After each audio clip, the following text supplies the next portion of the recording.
हामी चाहिँ धरानको रेलवे असरे टोल धरान 17 रेलवेको असरे टोलमा बस्छौँ। यही घरमा भन्नुपर्छ र यहाँनिर अलिकति अफरोड रोड राम्रो जस्तो छैन तर राम्रै छ, गाडीहरू चल्छ, यताबाट यता जान्छ। केराहरू छ थुप्रै, घर बेटीले रोपेको होइन। जति खानु मन लाग्छ खानु भनेर छोडिदिएछ फ्रीमै। अनि तपाईँको चाहिँ नि यो चाहिँ मेरो बाइक राखेको छु यहाँनिर। अनि कागतीहरू यसरी फलेको छ, सर्टकट भिडियो ठुल्ठुलो खालको कागती रोपेको छ। यो हामी सबैले खाने, घर बेटीले त खानु भनेर यी मकैहरू पनि लाछौँ हामीले। यसरी पाकिसक्यो, हरियो मकै खाने बेला भइसक्यो, तर यत्रो घोगा भयो, अब खाने हो तपाईँको। अनि केराहरू थुप्रै छ, यतातिर पनि रोप्नु भएको छ, यतातिर पनि रोप्नु भएको छ, यस्तो छ। अनि त्यसपछि यतातिर पनि छ पुरै केरा रोप्नु भएको छ घर बेटीले। उहाँ चाहिँ आर्मी हुनुहुन्छ, 40 वर्षको उमेरको होला लगभग। उहाँ अहिले सिक्युरिटी गार्ड ब्याङ्कमा गर्नुहुन्छ। हामीलाई यहाँ फ्रीमा छोडिदिएछ। फ्रीमा चाहिँ नभनौँ, अब हिसाब गरे होइन, तैपनि एकदम साइकल। अनि त्यसपछि कुखुरा यहाँ छ, कुखुरा कान्छी नेपालीको कुखुरा यहाँ। त्यसपछि भयो पानी हातसात धुने। अनि त्यसपछि भयो मान्छे बस्नुभएको छ, बाथरुम, किचन। किचन यस्तो छ,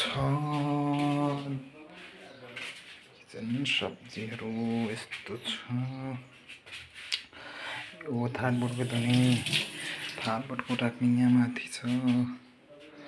अनि यहाँ छ किचन, फ्रिज छ, फ्रिजमा काँक्राहरू छ।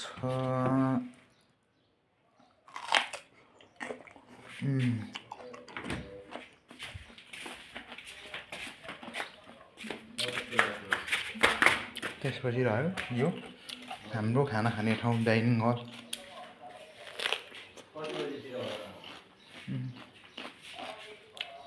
दराज एउटा रुम यहाँनिर हो, यहाँनिर एउटा रुम छ, घर बेटी बस्नु। प्यासेस भयो हाम्रो रुम,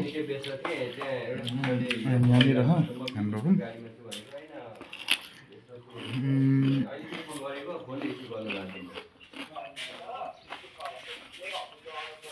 त्यसपछि यतापट्टि एउटा रुम। त्यही त मैले त्यो हिजो उहाँ त्यो सिस्टरले फोन गर्नुभएको नम्बर त्यतिकै थियो। अहिले म कति टाइम फोन गरिसक्यो, फोन रिसिभ गर्नु भएको छैन कि, कस्तो पठाएको रहेछ के रहेछ। अनि त्यहाँदेखि चाहिँ हाम्रो म जाँदैछु फार्मतिर, हाम्रो फार्म।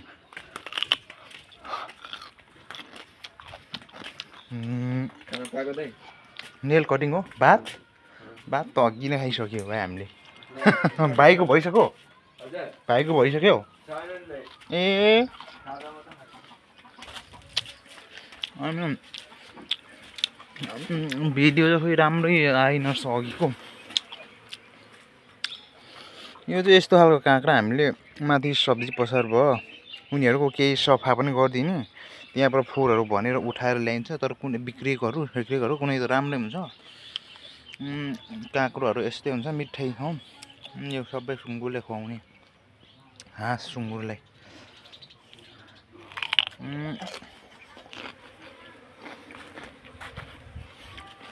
ढिलो भइसक्यो। यो बारहरू चाहिँ हामीले 6 फिटको जाली लाछौँ।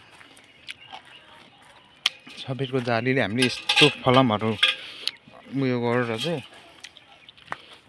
यो किला गाडेर चाहिँ फलामकै यस्तो खालको ठडाएर ढलाइ गरेर बारेछौँ। हाँसहरू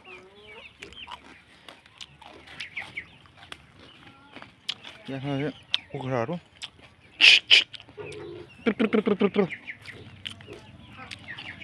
धेरै लामो भिडियो भइसक्यो यो भन्दैछ अघि पनि मैले भयो नि स्ट्रक्चरको फलाइमै फलामको हामीले बनाउनु लाग्यो यो घर चाहिँ होल्डिङ हानेर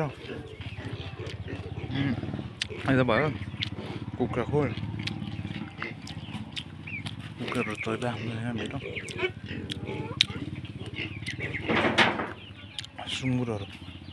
सुँगुर एउटा थपेर अहिले फेरि 5वटा भयो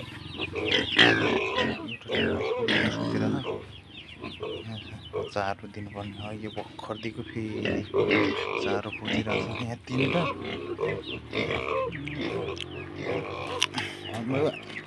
चारैतिर यस्तो ला हो आलु पाकेर